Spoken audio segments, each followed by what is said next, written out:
സുജാതൻ ഈ മുല്ലപ്പെരിയാർ അണക്കെട്ടിനെ സംബന്ധിച്ചിട്ട് ഹിന്ദു പത്രം ഒരു മുഖപ്രസംഗം എന്നെഴുതി രംഗത്ത് വന്നിട്ടുണ്ട്. പിന്നെ കേരളത്തിലെ മുഖ്യമന്ത്രി പിണറായി വിജയനും തമിഴ്നാട്ടിലെ മുഖ്യമന്ത്രി സ്റ്റാലിനും നല്ല ബന്ധമായതുകൊണ്ട് ഇത് ഇപ്പോൾ പരിഹരിക്കാൻ നല്ല സമയമാണ് എന്ന് പറഞ്ഞിട്ട് അതിൻ്റെ ഒരു ടോൺ എന്താണെന്ന് വെച്ചാൽ തമിഴ്നാടിന് അനുകൂലമായിട്ട് പരിഹരിക്കണം എന്നുള്ളതാണ്. ഇത് ഹിന്ദുവിന് തന്നെത്താനെ തോന്നി എഴുതിയ മുഖപ്രസംഗമാണെന്ന് എനിക്ക് തോന്നുന്നില്ല. അത് വേറെ എവിടുന്നെങ്കിലും ഒക്കെ നിർദ്ദേശം പോയിരിക്കാൻ സാധ്യതയുണ്ട്. കാരണം അവർക്ക് ഈ പാർട്ടിയുമായിട്ടൊക്കെ വലിയ ബന്ധമൊക്കെ ഉള്ള ഒരു സ്ഥാപനമാണല്ലോ. അപ്പോൾ അങ്ങനെ അത് പരിഹരിക്കാൻ പറ്റുമോ? ആ മുഖപ്രസംഗം നടപ്പാകുമോ? എന്താണ് തോന്നുന്നത്? സുപ്രീം കോടതിയിൽ പെൻഡിങ്ങിലുള്ള ഒരു കേസാണത്. രണ്ട് സംസ്ഥാനങ്ങളും തമ്മിലുള്ള ഈ അണക്കെട്ടിനെ ചൊല്ലി ഒരു വ്യവഹാരം ഇപ്പോൾ സുപ്രീം കോടതിയിലുണ്ട്. അത് നിലനിൽക്കെ ഉഭയകക്ഷി ചർച്ച നടത്തണമെന്നാണ് ഹിന്ദുവിലെ എഡിറ്റോറിയലിൻ്റെ അന്തസത്ത. അപ്പോൾ 129 വർഷം ആയി ഈ അണക്കെട്ട് നിലനിൽക്കാൻ തുടങ്ങിയിട്ട്, കമ്മീഷൻ ചെയ്തിട്ട്. അപ്പോൾ അതിൻ്റെ പ്രയോജനം കിട്ടുന്ന സംസ്ഥാനം തമിഴ്നാടാണ്. എന്നാൽ ആ അണക്കെട്ട് നിൽക്കുന്നത് കേരളത്തിലുമാണ്. അപ്പോൾ കേരളത്തിലെ ഗവൺമെൻറ് അനുവദിച്ചാൽ മാത്രമേ അതിൻ്റെ അറ്റകുറ്റപ്പണി നടത്തിയിട്ട് ഈ മുല്ലയാറിലെയും പെരിയാറിലെയും ജലം സമൃദ്ധമായി തമിഴ്നാടിൻ്റെ ഒരു 6-7 ജില്ലകളിൽ കൃഷിയും വൈദ്യുത ഉൽപ്പാദനവും ഒക്കെ നടത്താൻ പറ്റും. രാമനാഥപുരം, ദിണ്ടിഗൽ, ആ ഏരിയയിലുള്ള കൃഷിയെല്ലാം ഈ വെള്ളം ഉപയോഗിച്ചിട്ടാണ് ചെയ്യുന്നത്. മധുര, ശിവഗംഗ തുടങ്ങിയ പ്രദേശങ്ങളിലൊക്കെ, ആ പ്രദേശങ്ങളൊക്കെ നമ്മൾ ഇടയ്ക്കിടയ്ക്ക് പോയിട്ടുള്ളതാണല്ലോ. അപ്പോൾ അവിടുത്തെ കൃഷി കണ്ടാൽ നമുക്ക് അത്ഭുതം തോന്നും. അതിമനോഹരമായിട്ട് നെൽപ്പാടങ്ങളും തെങ്ങും കൃഷി, പിന്നെ വാഴയും മറ്റ് കൃഷി ഉൽപ്പന്നങ്ങളുമൊക്കെ സമൃദ്ധമായി വിളഞ്ഞ് കൊലച്ച് നിൽക്കുന്നത് കണ്ടാൽ നമുക്ക് കണ്ണ് ആഹ്ലാദം പകരുന്ന ഒരു കാഴ്ചയാണ്. അത് ഈ മുല്ലപ്പെരിയാറിലെ ജലം ഉപയോഗിച്ചിട്ടാണ്. അപ്പോൾ അത് ഇനി കേരളത്തിൽ ഒരു ഉത്കണ്ഠ, ഈ അണക്കെട്ട് കാലഹരണപ്പെട്ടതാണ്. ഇത് സിമൻറ്റ് കണ്ടുപിടിക്കുന്നതിന് മുമ്പ് സുർക്കി ഉപയോഗിച്ച് നിർമ്മിച്ചതാണ്. അതിന് സാമാന്യനെ ഇന്ന് ലോകത്ത് നിലവിലുള്ള ഒരു എൻജിനീയറിംഗ് സാങ്കേതിക വിദ്യയും ഒരു 50 വർഷത്തിനപ്പുറത്തേക്കുള്ള ആയുസ് പറയുന്നില്ല. എന്നിരിക്കെ ഇതിപ്പോൾ 130 വർഷം തികയാൻ പോകുന്നു. അതിൻ്റെ നിർമ്മാണം നടത്താൻ തന്നെ ദീർഘകാലം എടുത്തു. മഴക്കാലത്തൊക്കെ ഈ നിർമ്മിച്ചത് മുഴുവൻ ഒലിച്ച് പെരിയാറ് വെള്ളം പൊങ്ങുമ്പം ഒലിച്ചു പോകുമായിരുന്നു. വളരെ സാഹസികമായി കൊളോണിയൽ ഭരണാധികാരികൾ ബ്രിട്ടീഷ് രാജാവിൻ്റെ കാലത്ത് തിരുവിതാംകൂർ രാജാവിനെ ഭീഷണിപ്പെടുത്തി ഒപ്പിട്ടാണ് ഈ കരാർ ഉണ്ടാക്കിയത്. അപ്പോൾ അങ്ങനെ നിർമ്മിച്ചു. തമിഴ്നാട് കൃഷി ചെയ്യുന്നു, നല്ലത്. അവിടെ ഈ വെള്ളം ഉപയോഗിച്ച് അവരുണ്ടാക്കുന്ന സമ്പത്ത് അളവറ്റതാണ്. പക്ഷേ കേരളത്തിന് ഈ വെള്ളത്തിൻ്റെ പേരിൽ കൊടുക്കുന്നത് വളരെ നാമമാത്രമായി. ഇപ്പോൾ അത് വർഷത്തിൽ 10 ലക്ഷം രൂപയോ മറ്റോ ആണ്. അതേസമയത്ത് അവർ 10,000 കോടി രൂപ ഇതിൽ നിന്നുണ്ടാക്കുന്നുണ്ട്. പിന്നെ കരാറിന് വിരുദ്ധമായി, ഇത് കൃഷിക്ക് മാത്രമേ ഈ വെള്ളം ഉപയോഗിക്കാവൂ എന്നിരിക്കെ കരാറിന് വിരുദ്ധമായി ഇപ്പോൾ ചെറിയ ജലവൈദ്യുത പദ്ധതികൾ പോലും അതിലുണ്ട്. അപ്പോൾ വൈദ്യുതോൽപാദനവും നടത്തുന്നുണ്ട് തമിഴ്നാട്. അത് കരാറിന് എതിരായിട്ടുള്ള ഒരു പ്രവർത്തനമാണ്. ഈ ഉഭയകക്ഷി കരാറ് ബ്രിട്ടീഷുകാരുടെ കാലത്ത് പോലും ഉണ്ടായിരുന്ന കരാറ് പിന്നീട് തുടരുകയായിരുന്നു. നമ്മൾ കുറേ കാലം അലസമായിട്ട് ഇതൊക്കെ ശ്രദ്ധിക്കാതെ ഇരുന്നിരുന്നു. അതെന്താണെന്ന് വെച്ചാൽ ഷോളയാറ് ഇങ്ങനെ അതിർത്തികളിലുള്ള ഇതുപോലത്തെ അണ പോലത്തെ സംഭവങ്ങളൊക്കെ ഉണ്ടല്ലോ. അപ്പോൾ തമിഴ്നാടിനാണെങ്കിൽ വെള്ളമില്ല. അവരെന്ത് ചെയ്തിരുന്നു എന്ന് വെച്ചാൽ അവരുടെ ജലസേചന വകുപ്പിലൊക്കെ മുമ്പുണ്ടായിരുന്ന എഞ്ചിനീയർമാരും ഒക്കെ ഉണ്ടല്ലോ, 80 വയസ്സ് 85 വയസ്സ് റിട്ടയർ ചെയ്തിട്ടും അവർ അതിർത്തികളിൽ അവരെ ശമ്പളം കൊടുത്ത് തമിഴ്നാട് സൂക്ഷിക്കുമായിരുന്നു എന്നാണ് ഞാൻ കേട്ടിട്ടുള്ളത്.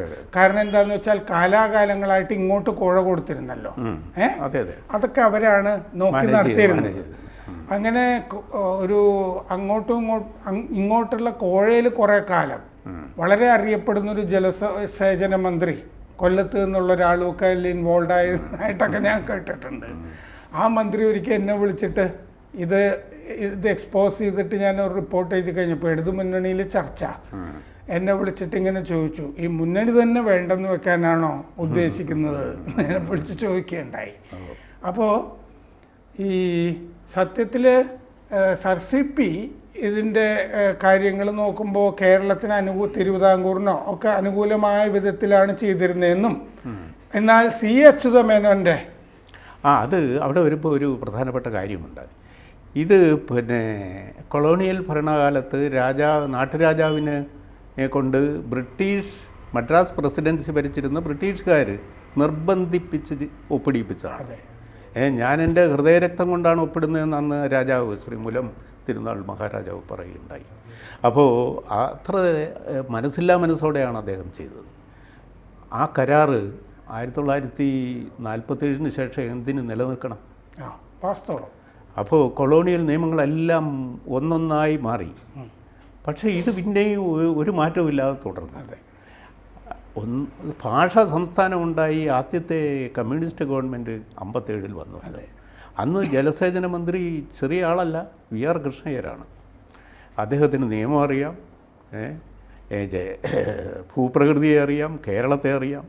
പക്ഷേ മദ്രാസ് സ്റ്റേറ്റിൽ നിന്ന്, പഴയ മദ്രാസ് സ്റ്റേറ്റിൽ നിന്നുള്ള തലശ്ശേരിക്കാരനായ VR കൃഷ്ണയ്യർക്ക് തമിഴ്നാടിനോടൊരു സോഫ്റ്റ് കോർണർ ഉണ്ടായിരുന്നു. അതുകൊണ്ട് അദ്ദേഹം തമിഴ്നാടിന് അനുകൂലമായി ഈ മുല്ലപ്പെരിയാർ വിഷയത്തിൽ ഒരു നിലപാടെടുത്തു. അത് കരാറ് നീട്ടിക്കൊടുത്തു. അപ്പോൾ യഥാർത്ഥത്തിൽ മുല്ലപ്പെരിയാർ കരാറ് സ്വാഭാവിക മരണം സംഭവിക്കേണ്ട ആ കരാറ് പുതുജീവൻ നൽകിയത് EMS സർക്കാരാണ്. അന്നത്തെ ജലസേചന മന്ത്രിയായിരുന്ന VR കൃഷ്ണയ്യരുടെ സമ്മതത്തോടും അനുഗ്രഹത്തോടുമാണ് ആ കരാർ പുതുക്കിയത്. അങ്ങനെ അത് തുടർന്നു പോവുകയായിരുന്നു. ഇത് തുടർന്നു പോയെങ്കിലും അതൊരു നിശ്ചിത കാലത്തേക്ക് മാത്രമായിരുന്നു. അത് പുനർവിചിന്തനം ചെയ്യുവാനും വേണമെങ്കിൽ റദ്ദാക്കാനും ഒരവസരമുണ്ടായിരുന്നു. ആ സമയത്താണ് തമിഴ്നാട് മുഖ്യമന്ത്രിയായിരുന്ന MGR തിരുവനന്തപുരത്തെത്തുന്നു. അപ്പോൾ സി അച്യുതമേനോനാണ് മുഖ്യമന്ത്രി. മലയാളിയായ MGR ആ മലയാളി കാർഡ് എടുത്ത് പ്രയോഗിച്ചു. താനും ഒരു മലയാളിയാണ്. അപ്പോൾ കേരളത്തിൽ 1970-71 കാലത്ത് ജലം സമൃദ്ധമാണ്. നമുക്ക് ജലം എന്ത് ചെയ്യണമെന്നറിയില്ല. നമ്മൾ കിഴക്കുനിന്ന് നമുക്ക് 44 നദികളുണ്ട്. അത് കിഴക്ക് നിന്ന് പടിഞ്ഞാറോട്ട് ഒഴുകുന്ന 41 നദികൾ. ഈ നദികളിലെല്ലാം ജലം നമുക്ക് ശല്യമായി തീരുന്ന ഏതാനും മാസങ്ങൾ പോലുമുണ്ട്.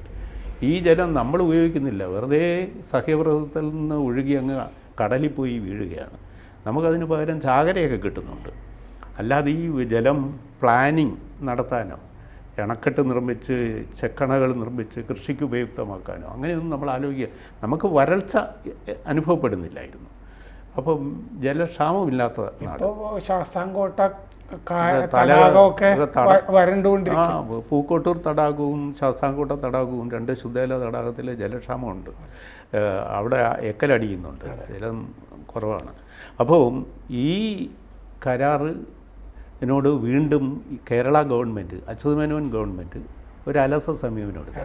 നമുക്ക് വെള്ളമുണ്ടല്ലോ, തമിഴ്നാട്ടുകാർ കൃഷി ചെയ്യട്ടെ, അവിടെ വരൾച്ചയല്ലേ. അത് മാത്രമല്ല 70കളിലെ മദ്രാസ് സിറ്റിയിൽ അതിരൂക്ഷമായ വരൾച്ചയാണ്. വെള്ളം പിന്നെ ടാങ്കറുകളിൽ കൊണ്ടിട്ട് ബഹുനില കെട്ടിടത്തിൻ്റെ മേളിൽ നിന്ന് തൊട്ടിയിട്ട് കോരിയെടുക്കുന്ന ചിത്രങ്ങളൊക്കെ അന്ന് നമ്മൾ പത്രങ്ങളിൽ കണ്ടിട്ടുണ്ട്. മദ്രാസ് സിറ്റിക്കകത്തെ കഠിന വരൾച്ച. അപ്പോൾ ആ ചിത്രങ്ങളൊക്കെ നമ്മളെ മനസ്സിനെ പോലും നോവിച്ചു. അങ്ങനെ കഷ്ടപ്പെടുന്നവർക്ക് വെള്ളം കൊടുക്കുന്നതിന് എന്താ, അതൊരു ദീനാനുകമ്പ എന്ന നിലയിൽ. പക്ഷേ 99 വർഷം ഈ കരാറ് 999 വർഷമാണ്. 1000 വർഷം നീണ്ട കരാർ. ഈ 1000 വർഷം നീണ്ട കരാറ് ബ്രിട്ടീഷുകാർ വിചാരിച്ചേക്കുന്ന അവർക്ക് 1000 കൊല്ലം ഇന്ത്യ ഭരിക്കാമെന്നായിരുന്നു അത് ഒപ്പിട്ട കാലത്ത്. ഇവർക്ക് 47 പോകേണ്ടി വരുമെന്ന് അവരറിഞ്ഞില്ലല്ലോ. അന്ന് റദ്ദായി പോകേണ്ട കരാറ് ഈ EMS മന്ത്രിസഭയും അത് അനുവദിച്ചു കൊടുത്തു. 999 എന്നുള്ള ഒരു 10 കൊല്ലം കൂടി എന്ന് മാത്രം തിരുത്തിയിരുന്നെങ്കിൽ അങ്ങനെയാണല്ലോ ചെയ്യേണ്ടിയിരുന്നത്. അച്യുതമേനോൻ സർക്കാരിൻ്റെ കാലത്തും ഈ കരാർ 999 കൊല്ലത്തേക്കാണെന്നുള്ള കാര്യം ശ്രദ്ധിച്ചില്ല. അല്ലെങ്കിൽ അതിനോട് ശ്രദ്ധിച്ചില്ല. മനഃപൂർവ്വം അതിനെ അങ്ങ് വിട്ടുകളഞ്ഞു. ലെ ബോധപൂർവമായ അലസത എന്നൊക്കെ പറയുന്നത്. അപ്പോൾ അതുപോലെ ഇതിനെ വിട്ടുകളഞ്ഞു. അതുകൊണ്ട് എന്ത് സംഭവിച്ചു? ഇത് 1000 കൊല്ലത്തെ കരാറായിട്ട് ഇപ്പോഴും നിലനിൽക്കുകയാണ്. ഇപ്പോൾ കേരളത്തിന് ജലക്ഷാമമുണ്ട്. മുല്ലപ്പെരിയാർ അണക്കെട്ട് കാലഹരണപ്പെട്ടു. വേറൊരു അണക്കെട്ട് നിർമ്മിച്ച് കൊടുക്കാമെന്ന ഉമ്മൻചാണ്ടി സർക്കാരിൻ്റെ ഒരു നിർദ്ദേശം തമിഴ്നാട് സ്വീകരിച്ചില്ല. ഇല്ല. കോടതിയിൽ പിന്നെ ജഡ്ജിമാർ ഈ കേസ് വരുമ്പോഴൊക്കെ ഇത് ഭീകരമായ അവസ്ഥയാണ്. മുല്ലപ്പെരിയാർ അണക്കെട്ടെങ്ങാനും പൊട്ടിയാൽ പൊട്ടിക്കൂടായികയില്ല. ലോകത്ത് നിരവധി അണക്കെട്ടുകൾ, ചൈന, അമേരിക്ക, കാനഡ, നിരവധി രാജ്യങ്ങളിൽ അണക്കെട്ടുകൾ തകർന്ന് ലക്ഷോപലക്ഷം ജനങ്ങൾ മരിച്ചിട്ടുണ്ട്. ഏറ്റവും കൂടുതൽ അണക്കെട്ട് പൊട്ടിയിട്ടുള്ളത് ചൈനയിലാണ്. റഷ്യയിലും ചൈനയിലും ഒക്കെ അണക്കെട്ടുകൾ പൊട്ടി ദുരന്തങ്ങൾ ഉണ്ടായിട്ടുണ്ട്. ഇന്ത്യയിലുമുണ്ട്. മോർവി ദുരന്തം, 1980 മോർവി ദുരന്തം ഭയങ്കരമായിരുന്നു. അപ്പോൾ അതുപോലെ ഒരു ദുരന്തത്തിന് കാത്തു നിൽക്കാൻ കേരളത്തിൽ എൻ്റെ ഭരണാധികാരികൾക്ക് എന്ത് മനസാക്ഷിയാണുള്ളതെന്ന് പോലും ന്യായാധിപന്മാർക്ക് സുപ്രീം കോടതിയിൽ ചോദിച്ചു. കേരളത്തിൻ്റെ നമ്മൾ പക്ഷേ കോടതിയിലെ കേസുകളും മര്യാദയ്ക്ക് നടത്തുന്നില്ല. ഈ ഇതിൽ അച്യുതാനന്ദൻ്റെ കാലത്ത് ചെറുതായിട്ടൊന്ന് ഒരു അനക്കം വെച്ചു. അദ്ദേഹം മാധ്യമപ്രവർത്തകരെയും കൊണ്ട് മുല്ലപ്പെരിയാർ കാണാൻ പോയി. അന്ന് ചോർച്ച വന്നു. മുല്ലപ്പെരിയാർ അണക്കെട്ടിൽ ചോർച്ച വന്ന സമയത്ത് ഇതൊരു വലിയ വിവാദമായി. മാത്രമല്ല TM ജേക്കബ് ജലസേചന മന്ത്രിയായിരുന്ന സമയത്ത് മുല്ലപ്പെരിയാർ ഒരു ഇഷ്യൂ ആക്കി. തമിഴ്നാടുമായിട്ടുള്ളൊരു യുദ്ധം പോലെ അത് കൊണ്ടുവന്നു. അപ്പോഴാണ് പല രഹസ്യങ്ങളും പുറത്തു വരാനുള്ളത്. അപ്പോൾ ഈ സമയത്ത് ഈ മുല്ലപ്പെരിയാറിൻ്റെ 1000 വർഷത്തെ കരാർ റദ്ദാക്കാനുള്ള അവസരം ഉപയോഗിച്ചില്ല. 2 ജനായത്ത ഗവൺമെൻറ്റും, അച്യുതമേനോൻ ഗവൺമെൻറ്റും EMS ഗവൺമെൻറ്റും. അതിൻ്റെ ദുരന്തമാണ് ഇപ്പോൾ നമ്മൾ നേരിടുന്നത് ഈ കേസിൽ. പിന്നെ അണക്കെട്ട് കാലഹരണപ്പെട്ടതാണ്. അതിൻ്റെ നിലനിൽപ്പ് അപകട അവസ്ഥയിലാണ്. എന്നിരിക്കെ ഈ ജലനിരപ്പ് കൂട്ടുന്നതിനെ പറ്റി കേരളത്തിന് യാതൊരു അഭിപ്രായവുമില്ല. എങ്കിലും ഒരു വിദഗ്ധ സമിതിയെ KT തോമസ് നേതൃത്വത്തിലുള്ള അദ്ദേഹം കൂടി ഭാഗഭാക്കായ ഒരു കമ്മിറ്റി ഇതിൻ്റെ ബലക്ഷയത്തെക്കുറിച്ചുള്ള ഉത്കണ്ഠയ്ക്ക് ഉണ്ടോ സാങ്കേതികജ്ഞരൊക്കെ ഉൾപ്പെട്ട ഒരു കമ്മിറ്റിയായിരുന്നു, 3 അംഗ കമ്മിറ്റി. അവരുടെ റിപ്പോർട്ടാണ് തമിഴ്നാടിന് ഏറ്റവും വലിയ കരുത്തായത്. അവർ പറഞ്ഞു ഇതിൻ്റെ ബലക്ഷയത്തെക്കുറിച്ച് ഉത്കണ്ഠ വേണ്ട, തമിഴ്നാടിന് ജലം ആവശ്യമുണ്ട്, അതിൻ്റെ ജലനിരപ്പ് ഉയർത്തുന്നത് കൊണ്ട് അപകടമില്ല എന്നായിരുന്നു അദ്ദേഹത്തിൻ്റെ അടക്കമുള്ള അഭിപ്രായം. അതാണ് ഇപ്പോൾ നിലനിൽക്കുന്നത്. എന്നിട്ട് 42ലേക്ക് ഉയർത്തി. അങ്ങനെ ജലം 36-ൽ നിന്ന് 42ലേക്ക് ഉയർത്തി, 6 അടിയും കൂടി ഉയർത്തി. ഈ 6 അടിക്ക് മേളിൽ കഴിഞ്ഞ വർഷം വന്നു ജലനിരപ്പ്. അപ്പോൾ പൊട്ടിയില്ല. അപ്പോൾ മുല്ലപ്പെരിയാർ അണക്കെട്ട് തകരുമെന്ന് ഭയം പിന്നെ പ്രചരിപ്പിക്കുന്നവർക്ക് അത് അന്ന് പലരും ചോദിച്ചു. ഇതൊരു മറുപടിയാണ്. പക്ഷെ അന്ന് പ്രചരിപ്പിക്കുന്നവർക്ക് വേറെയും അജണ്ട ഉണ്ടായിരുന്നു. ഇത് മുല്ലപ്പെരിയാർ പലപ്പോഴും ഇത് രാഷ്ട്രീയ സാമൂഹിക വിഷയമായിട്ട് ശബരിമലയെ തകർക്കാനും മുല്ലപ്പെരിയാർ അണക്കെട്ട് എന്നതിനെതിരായിട്ടുള്ള സമരം ഉപയോഗിച്ചവരുണ്ട്. പക്ഷെ അത് നിൽക്കട്ടെ, ഇതിങ്ങനെ പോവുകയാണ്. പക്ഷേ മുല്ലപ്പെരിയാർ അണക്കെട്ടിൻ്റെ ഇഷ്യൂവിൽ ചിന്നക്കനാലിൽ ഒരു തുടർ സത്യാഗ്രഹം വന്നു ഒരിക്കൽ. ആ തുടർ സത്യാഗ്രഹ വേദിയിലേക്ക് തിരുവനന്തപുരത്തു നിന്നും സത്യാഗ്രഹികളെ അഭിസംബോധന ചെയ്യാൻ മുഖ്യമന്ത്രി ഉമ്മൻചാണ്ടി പോകുന്നു എന്ന് വാർത്ത വന്നു. അത് തമിഴ്നാട്ടിലെ പത്രങ്ങളിലെ പ്രധാന വാർത്തയായിരുന്നു. ആ വാർത്ത വന്നെന്ന് ജയലളിത ഒരു സ്റ്റേറ്റ്മെൻറ്റ് തയ്യാറാക്കി. വൈകുന്നേരം 3 മണിക്ക് ഞാൻ പത്രലേഖകരെ കാണുന്നുണ്ട്.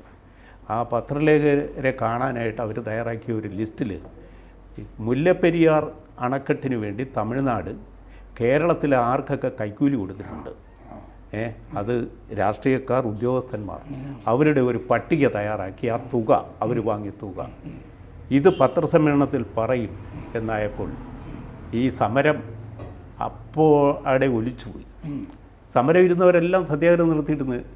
പിന്നെ ഉമ്മൻചാണ്ടിക്ക് അവിടെ ചിന്നക്കനാടിയിൽ പോകേണ്ടി വന്നില്ല. കേരളത്തിൽ മുല്ലപ്പെരിയാറിന് അതിനുശേഷം മുല്ലപ്പെരിയാറിനെ ചൊല്ലി ഒരു സമരവും ഉണ്ടായിട്ടില്ല. കമ്മ്യൂണിസ്റ്റ് സർക്കാരുകളിൽ സ്ഥിരമായിട്ട് ഈ ജലസേചന മന്ത്രിയാകുന്ന ഒരാളെ പറ്റിയാണ് ഞാൻ നേരത്തെ പറഞ്ഞത്. എനിക്ക് മനസ്സിലായ അപ്പൊ അങ്ങനെ കാശ് മേടിച്ചൊക്കെ വലിയ സാമ്രാജ്യങ്ങളൊക്കെ. തമിഴ്നാട്ടിലെ പിന്നെ ആനുവൽ ബഡ്ജറ്റിൽ മുല്ലപ്പെരിയാർ ഹെഡിൽ 500 കോടി രൂപ മാറ്റിയിരുന്നു. അതെ.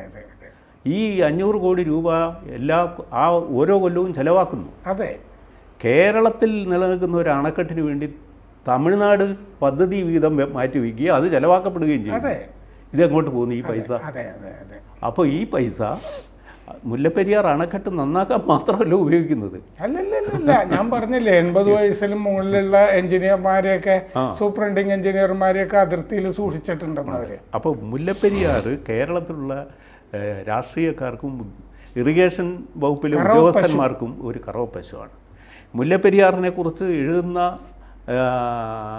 പത്രക്കാരെ പ്രീണിപ്പിക്കാൻ പോലും തമിഴ്നാടിന് പദ്ധതിയുണ്ട്. തമിഴ്നാട്ടിലെ എഞ്ചിനീയറിംഗ് കോളേജിലും മെഡിക്കൽ കോളേജുകളിലും തിരുവനന്തപുരത്തെ ചില പത്രപ്രതിനിധികൾ അഡ്മിഷൻ വാങ്ങിയിട്ടുണ്ട്, മുല്ലപ്പെരിയാറിനെ കുറിച്ച് എഴുതിയതിനും എഴുതാതിരിക്കുന്നതിനും. അപ്പോൾ ഇങ്ങനെയൊക്കെയുള്ള പല അവിഹിത പ്രവർത്തനങ്ങളും മുല്ലപ്പെരിയാറിൻ്റെ പേരിൽ നടക്കുന്നുണ്ട്. ഇത് ഒരു വ്യവഹാരമായി തുടരുമ്പോഴും ഇതിനൊരു ശാശ്വത പരിഹാരം കണ്ടെത്തണം എന്ന ഹിന്ദു എഡിറ്റോറിയലിൻ്റെ നിർദ്ദേശം നമ്മൾ അതിൻ്റെ സ്പിരിറ്റിൽ എടുത്താൽ പോലും ഇതിന് സുപ്രീം കോടതിയിൽ കേസ് നിലനിൽക്കുന്നിടത്തോളം പുതിയൊരു അണക്കെട്ട് നിർമ്മിക്കുകയല്ലാതെ വേറെ എന്താണ് അതിൻ്റെ അകത്തൊരു പരിഹാരം?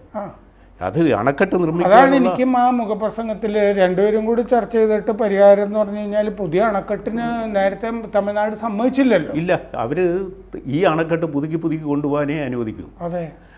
ഒരു അണക്കെട്ട് നിർമ്മിച്ച് തീരുമ്പോഴത്തേക്കിന് ഒരു ദീർഘകാലം വേണ്ടി വരും. അത്രയും കാലം വെള്ളം കിട്ടില്ല. അവരുടെ ആ സ്വാർത്ഥഭരിതമായ വേറൊരു ഭാഗത്ത് പണിയാലോ.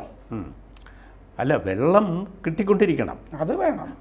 അതേസമയത്ത് അണക്കെട്ടിൻ്റെ പുതിയ നിർമ്മാണം നടക്കുന്നതുവരെ കുറച്ചൊരു ബ്രേക്ക് വരും.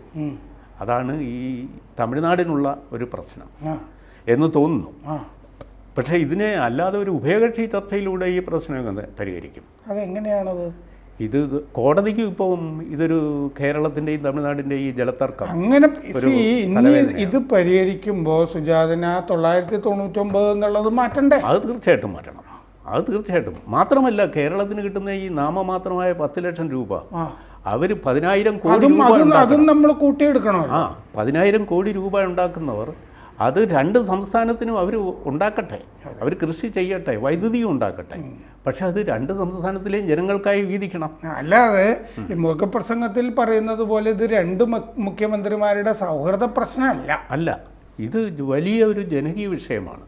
തമിഴ്നാട്ടിലെ 10 കോടി ജനങ്ങളുടെയും ഇവിടുത്തെ 3.25 കോടി ജനങ്ങളുടെയും വിഷയമാണ്. അപ്പോൾ ഇവർക്കെല്ലാം ഇതിൻ്റെ ഇത് ഈ പ്രത്യേക ഏരിയയിലുള്ള എല്ലാ ജനങ്ങൾക്കും ഈ ജലത്തിൻ്റെ ഇത് പ്രകൃതി വിഭവമാണ് ജലം, അതിൻ്റെ പ്രയോജനം കിട്ടണം. തമിഴ്നാടിന് വെള്ളം കൊടുക്കണ്ട എന്ന് നമ്മൾ പറയില്ല, പക്ഷേ അതിൻ്റെ പേരിൽ ചർച്ച ചെയ്യേണ്ടെന്നും നമ്മൾ പറയില്ല. തൃശ്ശൂർ, എറണാകുളം, ആലപ്പുഴ, കോട്ടയം, ഇടുക്കി ഇത്രയും ജില്ലകളിൽ താമസിക്കുന്ന മനുഷ്യരുടെ ഏകദേശം 1 കോടിയിലേറെ മനുഷ്യരുടെ ജീവൽ പ്രശ്നമാണ്. ഈ അണക്കെട്ട് കാണും പൊട്ടിയാൽ ഈ മനുഷ്യരാരും ഉണ്ടാവില്ല. കേരളം നെടുകെ പിളർന്നു പോകും. അപ്പോൾ ഈ മുഖപ്രസംഗത്തിൽ പറയുന്ന പോലെ ചർച്ച നടന്നാൽ പോലും അതിൻ്റെ വ്യവസ്ഥകൾ ജനങ്ങളെ കൂടി അറിയിച്ചു കൊണ്ടുവേണം ചർച്ചയിലേക്ക് പോകാൻ. അതെ, കൊളോണിയൽ ഭരണാധികാരി ഉണ്ടാക്കിയ ഈ 1000 വർഷത്തെ കരാർ ഉടനടി റദ്ദാക്കുകയും പുതിയ ഒരു വ്യവസ്ഥയിൽ ഒരു കരാർ നിലനിർത്തി 2 സംസ്ഥാനത്തെയും ജനങ്ങൾക്ക് ഉപയുക്തമാകുന്ന ഉപകാരപ്രദമായ ഒരു പദ്ധതിയായതിനെ പുനർവിന്യസിക്കുകയും പുനഃസ്ഥാപിക്കുകയും വേണം. അങ്ങനെ വരുന്നുണ്ടോ എന്ന് നോക്കാം. കൂടുതൽ വാർത്തകളും വിശേഷങ്ങളും നിങ്ങളിലേക്ക് എത്താൻ ABC മലയാളം സബ്സ്ക്രൈബ് ചെയ്യുക, ബെൽ ബട്ടണും അമർത്തുക.